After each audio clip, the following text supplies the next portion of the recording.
Singer Srinivas அவர்கள் ரீசென்ட்டா அவரோட சோசியல் மீடியா பேஜ்ல லைவ் ஒண்ணு வந்திருக்காரு. அந்த ஒரு லைவ்ல சரிகமபா நிகழ்ச்சி பத்தியும், குறிப்பா பவித்ராவிற்கு ஏன் இந்த வாரம் டிடிஎஃப் தரல அப்படிங்கிறத பத்தியும் ஏகப்பட்ட விளக்கம் குடுத்திருக்காரு.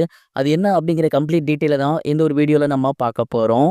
சரிகமபா நிகழ்ச்சியில ஒன் ஆஃப் த நடுவரா சிங்கர் ஸ்ரீனிவாஸ் அவர்கள் இருந்து வந்துட்டு இருக்காரு. அண்ட் இந்த சீசன்ல எல்லாருக்கும் பிடித்தமான ஒரு ஜட்ஜாகவும், எல்லோருக்குமே ரொம்ப நம்பிக்கையூட்டும் ஒரு ஜட்ஜாகவும் அவர் இருந்து வந்துட்டு இருக்காரு. இது மட்டும் இல்லாம சோசியல் மீடியாலயுமே அவர் ரொம்ப ஆக்டிவா இருப்பாரு. கடந்த வாரம் டிக்கெட் டூ ஃபினாலேல சபேசன் வின் பண்ணியிருந்தாரு. அத தொடர்ந்து பவித்ராவுக்கும் குடுத்துருக்கணும். நீங்க ஏன் அவங்களுக்கு குடுக்கல? அப்படிங்கிற ஒரு கேள்வி அவங்களோட ரசிகர்களால் எழுப்பப்பட்டிருந்துச்சு. இதற்காக சிங்கர் ஸ்ரீனிவாஸ் அவர்கள் அவரோட சோசியல் மீடியா பேஜ்ல லைவ் வந்து நெறைய விஷயங்கள் ஷேர் பண்ணியிருந்தாரு. குறிப்பா ரசிகர்களாகிய எல்லோருக்குமே மிகப்பெரிய ஒரு வணக்கம். ஃபர்ஸ்ட் ஆஃப் ஆல் நன்றின்னு சொல்லணும். ஏன்னா சரிகமபா நிகழ்ச்சிக்கு அவ்வளவு ஆதரவு கிடைக்குது. ஒவ்வொருத்தருக்குமே ஒரு தனி ரசிகர் பட்டாளம் இருக்கு. வார வாரம் ஏதாவது ஒரு இஷ்யூ ஆகுறதுக்கு விளக்கம் குடுக்குறதுக்கே நான் சோசியல் மீடியா வர வேண்டியது இருக்கு.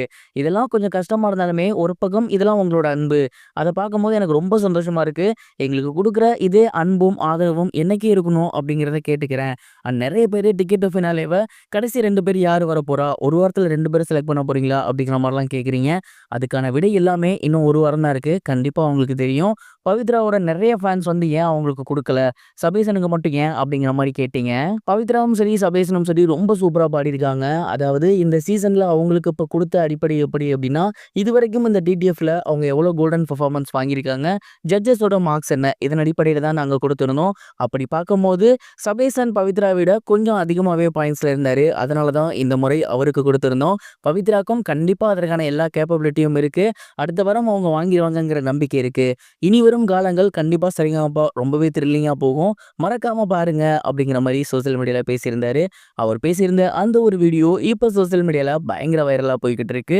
கண்டிப்பா சரிகமபா அடுத்தடுத்த வாரம் ரொம்ப இன்ட்ரஸ்டிங்கா போகும்னு நான் நினைக்கிறேன். நீங்க என்ன நினைக்கிறீங்க? கமெண்ட் பாக்ஸ்ல ஷேர் பண்ணுங்க. இது ஒரு புறம் இருக்க நடிகர் அஜித்குமார் அவர்கள் பண்ணியிருக்கக்கூடிய ஒரு விஷயம் சமீபத்தில வெளிவந்து சோசியல் மீடியால ரொம்பவே வைரலா போய்க்கிட்டு இருக்கு. இத பார்த்த ரசிகர்கள் எல்லாருமே அஜித் சார்னா அஜித் சார் தான் அப்படிங்கிற மாரி அவர போற்றி புகழ்ந்துட்டு இருக்காங்க.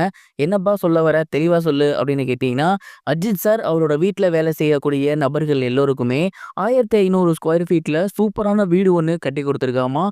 குறிப்பா அஜித் அவென்யூ அப்படின்னு பேர் வச்சு அந்த இடத்துல கிட்டத்தட்ட அவங்க வீட்ல வேலை செய்ற தோட்டக்காரர்கள், சமையல்காரர்கள், ஓட்டுநர்கள் அப்படின்னு அவங்க எல்லாத்துக்குமே சூப்பரான ஒரே மாதிரியான ஒரு வீட கட்டி குடுத்து, அந்த இடத்துக்கு அஜித் அவென்யூ அப்படின்னு பேர் வச்சிருந்திருக்காரு.